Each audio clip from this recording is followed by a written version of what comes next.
साल 2006 में यूक्रेन की राजधानी कीव में करीब 25 साल का एक आदमी बहुत ही अजीबोगरीब कपड़े पहनकर बहुत ही हैरानी से लोगों को देख रहा था। उसके गले में करीब 1950s के दशक का एक कैमरा था और उसने जो कपड़े पहन रखे थे वो करीब 70-80 साल पुराने थे। इससे पहले कि कोई कुछ समझ पाता, वो खुद ही एक पुलिस वाले के पास जाता है और एक ऐसा एड्रेस पूछता है जो 2006 में पूरे यूक्रेन में कहीं भी एग्जिस्ट नहीं करता था। उसके बाद पुलिस उसे आईडी प्रूफ दिखाने को बोलती है और वो जो आईडी दिखाता है उसके अकॉर्डिंग उसका जन्म 1932 में हुआ था। इसका मतलब 2006 में उसकी एज 74 साल होनी चाहिए थी, लेकिन फिर भी वो अभी 25 साल का ही दिख रहा था। और जब उससे पूछा गया तो उसने बताया कि वो 1958 से टाइम ट्रेवल करके 2006 में आ गया है। बट पुलिस को शक हुआ और इसलिए उस पर जब इन्वेस्टिगेशन किया गया तो पता चला कि एक्चुअल में ये बंदा टाइम ट्रेवल कर चुका है, बिकॉज उसने कुछ ऐसे प्रूफ्स दिखाए जो बिना टाइम ट्रेवल के पॉसिबल नहीं था। बट फिर ये सवाल आता है कि आखिर उसने ये टाइम ट्रेवल कैसे किया था? क्या टाइम ट्रेवल करना पॉसिबल भी है? आइए जानते हैं इस अनोखे टाइम ट्रेवलर के स्टोरी को इस वीडियो में। कहानी की शुरुआत होती है 23 अप्रैल 2006 में। एंड जैसे कि मैंने इंट्रो में बताया कि काफी कंफ्यूज्ड बंदा यूक्रेन के कैपिटल कीव में पाया गया, जिसने काफी पुराने कपड़े पहन रखे थे। पुराने इन द सेंस 70-80 साल पुराने। और ये आसपास की चीजें देखकर काफी कंफ्यूज था। इससे पहले कि कोई इसके पास जाकर पूछता, ये खुद ही पास में पेट्रोलिंग कर रहे एक पुलिस वाले के पास जाकर अपने घर का एड्रेस पूछता है कि क्रेस्कैटिक स्ट्रीट 23 कहाँ है। पुलिस वाले ये सुनकर हैरानी से उसके तरफ देखते हैं, क्योंकि 2006 में इस नाम की कोई जगह एग्जिस्ट ही नहीं करती थी। इसलिए पुलिस वाले कंफ्यूज होकर उससे आइडेंटिटी प्रूफ दिखाने को कहा। और जैसे ही उस बंदे ने अपनी आइडेंटिटी दिखाई, पुलिस वालों के मानो पैरों तले जमीन खिसक गई हो। उस आईडी पे उस बंदे का नाम लिखा था सर्गेई पोनोमारेंको और ये एक सोवियत यूनियन द्वारा इशूड आईडी थी। जबकि हम सबको पता है कि सोवियत यूनियन 1991 में ही डिसॉल्व हो गया था। तो फिर सोवियत यूनियन की आईडी कहाँ से? एंड जब पुलिस ने उसका एज पूछा तो उसने बताया 25 साल। और वो दिखने में 25 साल का लग भी रहा था, पर उसके आईडी में जो डेट ऑफ बर्थ था वो था साल 1932। एंड आप देखोगे तो 1932 से 2006 तक उसका एज 74 साल का हो गया। बट वो अपना एज कुछ और ही बता रहा था। पुलिस वालों को कुछ समझ नहीं आ रहा था कि ये कैसे हो सकता है। फिर पुलिस वालों ने उससे पूछा ये कौन सा साल है। सर्गेई ने आंसर दिया साल 1958। पुलिस वालों को लगा कि शायद ये कोई पागल है, इसलिए उन्होंने सर्गेई पोनोमारेंको को मेंटल हॉस्पिटल में एडमिट करा दिया, जहाँ पे साइकोलॉजिस्ट पार्लो कुटरीकोव सर्गेई का ट्रीटमेंट करते हैं। एंड जब डॉक्टर पार्लो सर्गेई पोनोमारेंको से पूछे कि आखिर वो 1958 से 2006 में कैसे आया, तो सर्गेई को पहले तो कुछ समझ नहीं आ रहा था कि उसके साथ क्या हो रहा है। फिर थोड़ा वो सोचकर बोलता है कि दिन का टाइम था और मुझे सिटी में वॉक करने का मन था, तो मैं नॉर्मली अपने घर से निकला और मुझे फोटोग्राफ का शौक था, सो मैं अपना कैमरा ले रखा था। पर जब मैं घर से निकला तो मैंने एक बहुत ही अजीब सा ऑब्जेक्ट देखा जो बेल शेप का था और बहुत ही स्ट्रेंज था और वो एक अजीब तरीके से उड़ रहा था। तब डॉक्टर पार्लो उससे पूछते हैं कि वो कैसा दिख रहा था, तो इस पे सर्गेई कहता है कि ये बताना मुश्किल है, लेकिन मैंने उसका फोटो ले लिया है। इस पे डॉक्टर उससे वो फोटो दिखाने के लिए बोलते हैं, तो वो कैमरा डॉक्टर को दे देता है। लेकिन इसमें एक प्रॉब्लम था। एक्चुअली ये जो कैमरा था यशिमा फ्लैक्स कैमरा था, जिसमें फोटो खींचने के लिए रोल डाला जाता था। और यहाँ पे प्रॉब्लम ये थी कि इसमें जो रोल डाला जाता था वो 1970s में ही बंद हो गया था। इसलिए इस केस को सॉल्व करने के लिए व्लादिमीर पोजनर, जो कि एक फोटोग्राफी एक्सपर्ट थे, उनको बुलाया गया। और जब उन्होंने वो रोल देखा वो भी हैरान थे कि आखिर वो रोल इतने सालों तक इतनी अच्छी कंडीशन में कैसे था। फिर पोइजनर ने सारे फोटोग्राफिक रोल को निकाला। उसके बाद उसने कुछ ऐसे फोटोग्राफ्स दिखाए। पहले फोटोग्राफ में कीव सिटी के 1950s के इमेज दिख रहा था, दूसरे फोटोग्राफ में एक 25 साल की औरत दिख रही थी और एक और इमेज में खुद सर्गेई पोनोमारेंको था। इसके साथ ही व्लादिमीर पोइजनर ने ये भी बताया कि एक्चुअल में वो फोटोग्राफ्स 1956 में ही बनाया गया था। एंड सबसे ज्यादा ध्यान आकर्षित करने वाला फोटो वो था जिसमें यूएफओ बेल के शेप में दिख रहा था, जैसे कि सर्गेई ने फोटोग्राफ्स डेवलप करने से पहले भी बताया था। एंड फोटोग्राफ्स दिखाने के बाद सर्गेई डॉक्टर पार्लो से कहता है कि अब आपको यकीन हो गया ना कि मैं सच बोल रहा हूँ। मुझे अभी तक नहीं समझ आया कि ये ऑब्जेक्ट क्या है और मेरे साथ ऐसा कैसे हुआ कि जब मैं फोटो खींचा और कैमरा देखने नीचे गया तो पता नहीं किस तरह मैं इस साल में आ गया। खैर डॉक्टर पार्लो से बात करने के बाद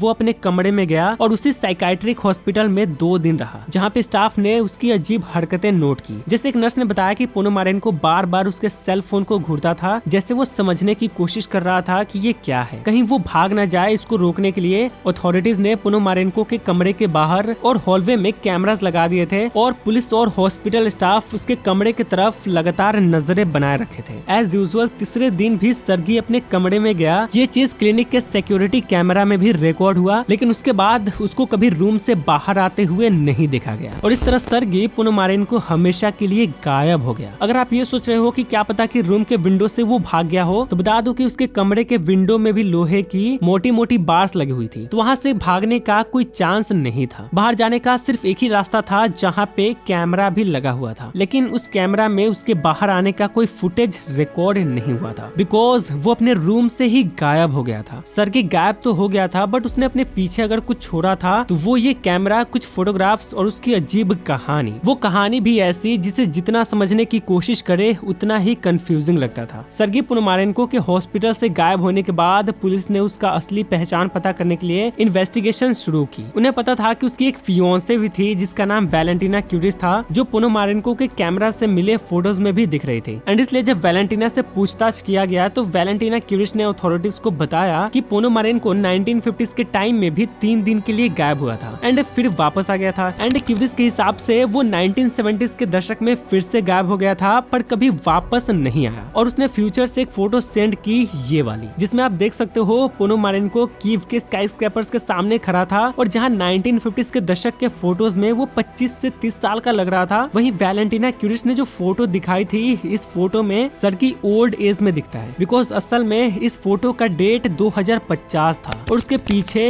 एक हैंड रिटन नोट भी था जिसमें लिखा था, डियरेस्ट वैलेंटिना, मेरे साथ सब ठीक है, मैं जब हो सकेगा तब मैं वापस आने की कोशिश करूंगा, तुम्हारा सर्गी। अब सर्गी की ये जो मैंने आपको स्टोरी बताई, ये स्टोरी यूक्रेन के एक टेलीविजन शो पे दिखाया गया, तो ये स्टोरी देखते ही देखते काफी पॉपुलर हो गया और सभी लोग, इवन पुलिस भी ये मानने पे तैयार हो गई कि हाँ, सर्गी ने टाइम ट्रेवल ही किया है। बट फिर यहाँ पे सवाल आता है कि आखिर कैसे सर्गी ने टाइम ट्रेवल किया? क्या टाइम ट्रेवल करना पॉसिबल भी है? तो इसका जवाब है यस, पर उतना इजिली नहीं जितना आप सोच रहे हो। एंड सर्गी ने कैसे टाइम ट्रेवल किया, ये जानने से पहले आप ये जान लो कि आखिर टाइम ट्रेवल कैसे किया जा सकता है। देखो, टाइम ट्रेवल का सिंपल मतलब है अपने प्रेजेंट समय से पास्ट या फ्यूचर में जाना। एंड मैं आपको पहले ही बता दूं कि टाइम ट्रेवल तो वैसे बिल्कुल भी पॉसिबल नहीं है जैसे फिल्मों में दिखाया जाता है कि एक मशीन में बैठे और गोल गोल घूमकर फ्यूचर या पास्ट में पहुंच गए। ऐसा तो बिल्कुल भी पॉसिबल नहीं है, बट कुछ साइंटिफिक तरीके हैं जिससे 100% टाइम ट्रेवल पॉसिबल है। एंड सबसे पहले हम बात कर लेते हैं फ्यूचर टाइम ट्रेवल की। सर एल्बर्ट आइंस्टाइन के अकॉर्डिंग टाइम ट्रेवल सिर्फ फैंटेसी नहीं बल्कि एक साइंटिफिक पॉसिबिलिटी भी है। उन्होंने एक थ्योरी बनाई थी जिसे थ्योरी ऑफ रिलेटिविटी कहते हैं, जो एक्सप्लेन करती है कि स्पेस और टाइम कैसे इंटरकनेक्टेड है और कैसे चेंज होते हैं बस कुछ फैक्टर्स के डिपेंड पे। एक फैक्टर है जो टाइम को अफेक्ट कर सकता है, वो है स्पीड। आइंस्टाइन ने कहा था कि जितना फास्टर आप मूव करते हैं उतना ही स्लोअर आपके लिए टाइम पास होती है। मतलब ये है कि अगर आप बहुत हाई स्पीड पे ट्रैवल करते हो, स्पीड ऑफ लाइट के करीब, तो आप कम टाइम एक्सपीरियंस करेंगे किसी से जो स्टिल रहता है या स्लो मूव करता है। फॉर एग्जाम्पल, सोचो कि आपके पास एक ट्विन भाई है जो अर्थ पे रहता है और आप दोनों ट्विन है तो ऑब्वियसली एज सेम ही होगी। एज्यूम कर लेते हैं कि आप दोनों की एज 20 साल है एंड आप 20 साल की एज में एक बहुत दूर के प्लेनेट के ट्रिप पे जाते हो। वो प्लेनेट इतना दूर है कि आपको वहां पहुंचने के लिए ऑलमोस्ट स्पीड ऑफ लाइट पे ट्रैवल करना पड़ता है। आपको प्लेनेट तक पहुंचने में 10 साल लगते हैं और आप वहां और 10 साल रहते हैं। फिर आप अर्थ पे वापस आने का फैसला करते हैं और आपको वापस आने में भी और 10 साल लग जाते हैं। तो कुल मिलाकर आप 30 साल के लिए गए थे एंड जब आप धरती पे लौटेंगे तो आपका एज 20 + 30 यानी 50 होगा, ठीक है। एंड प्रैक्टिकली देखा जाए तो आपके ट्विन भाई का एज 50 साल हो चुका होगा, लेकिन जब आप धरती पे वापस आते हैं तो आप देखते हैं कि आपका ट्विन भाई आपसे बहुत ज्यादा बड़ा हो गया है। उसकी एज 80 साल की हो गई है, जबकि आप सिर्फ 50 साल के ही हो। एंड ऐसा इसलिए होगा क्योंकि आपके लिए टाइम स्लो पास हुआ, बिकॉज आप बहुत हाई स्पीड पे ट्रैवल कर रहे थे। एंड इस तरह फ्यूचर में टाइम ट्रैवल कर चुके हैं क्योंकि आप कम एज में 30 साल आगे आ चुके हैं। एक और फैक्टर जो टाइम को अफेक्ट कर सकता है वो है ग्रेविटी। ग्रेविटी वो फोर्स है जो दो ऑब्जेक्ट्स को एक दूसरे की तरफ खींचता है, मतलब अट्रैक्ट करता है। ठीक वैसे ही जैसे धरती आपको नीचे खींचती है। आइंस्टाइन ने कहा था कि जितना स्ट्रॉन्गर ग्रेविटी होता है उतना स्लोअर टाइम पास होता है। मतलब ये है कि अगर आप एक बहुत मैसिव ऑब्जेक्ट के करीब हैं, जैसे कि ब्लैक होल जिसका ग्रेविटी बहुत स्ट्रॉन्ग होता है, तो आपके लिए समय बहुत धीरे बीतेगा उनके कंपैरिजन में जो किसी लो ग्रेविटी वाले ऑब्जेक्ट के पास है। एंड इसी कॉन्सेप्ट को 2014 में आई फिल्म इंटरस्टेलर में दिखाया गया है, जहाँ पे एस्ट्रोनॉट्स का ब्लैक होल के पास बिताया गया 1 घंटा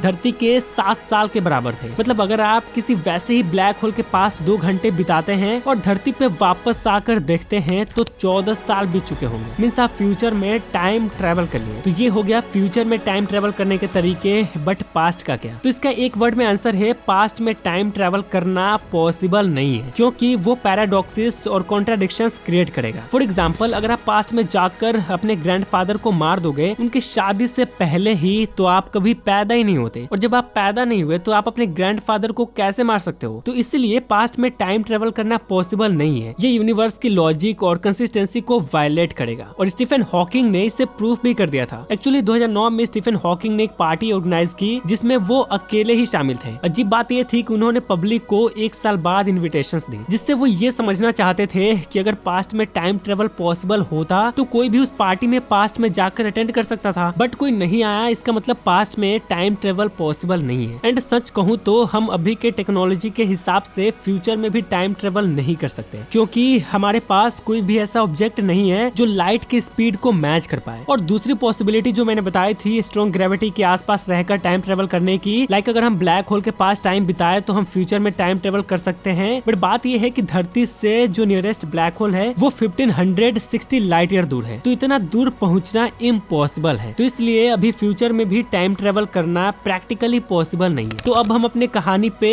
वापस आते हैं एंड समझते हैं कि जब ऐसी कोई ऑब्जेक्ट बनी ही नहीं जो फ्यूचर में भी ट्रैवल कर सके, तो फिर सर्गेई पोनोमारेंको कैसे फ्यूचर टाइम ट्रेवल कर लिया? तो एक्चुअल में इसकी सच्चाई ये है कि ये स्टोरी 2012 में एक यूक्रेनियन टीवी शो एलियंस में दिखाई गई थी। इसके 3rd एपिसोड में, जिसका नाम टाइम ट्रेवलर था, इसी एपिसोड में सर्गेई का डॉक्टर के साथ के सीसीटीवी फुटेज में एक बहुत ही बड़ा लूप होल मिला। देखो, सीसीटीवी फुटेज में जो डेट दिखाई गई थी वो वेडनेसडे 23 अप्रैल 2006 थी, लेकिन जब आप कैलेंडर में वो डेट देखोगे तो उस दिन तो संडे था। इसका मतलब ये है कि ये वीडियो अलग से रिकॉर्ड किया गया था और बाद में उसे एडिट कर दिया गया था। इसके अलावा ये जो फोटो था जिसको क्लेम किया जा रहा था कि इसे सर्गेई ने 2050 से भेजा है, तो इसको अगर आप ध्यान से देखोगे तो बैकग्राउंड में दिखने वाली सारी बिल्डिंग्स एक जैसे ही लगते हैं। उसमें से कुछ बिल्डिंग तो न्यूयॉर्क एम्पायर स्टेट बिल्डिंग भी थी, जिससे ये अंदाजा लगाया जा सकता है कि वो इमेज फोटोशॉप थी। पुलिस की इन्वेस्टिगेशन में इस इंसिडेंट का कोई रिकॉर्ड नहीं मिला, इससे ये पता चलता है कि ये स्टोरी काफी वेल प्लान थी। मतलब ये सिर्फ शो के रेटिंग्स के लिए बनाई गई थी, इसमें कुछ भी सच्चाई नहीं थी। मींस सर्गेई पोनोमारेंको की स्टोरी बिल्कुल फेक थी। चलो, टाइम ट्रेवल के बारे में तो जान लिए, लेकिन पुनर्जन्म के बारे में जानना चाहते हो तो लेफ्ट वाली वीडियो पे क्लिक करके देख लो। मिलते हैं नेक्स्ट वीडियो में।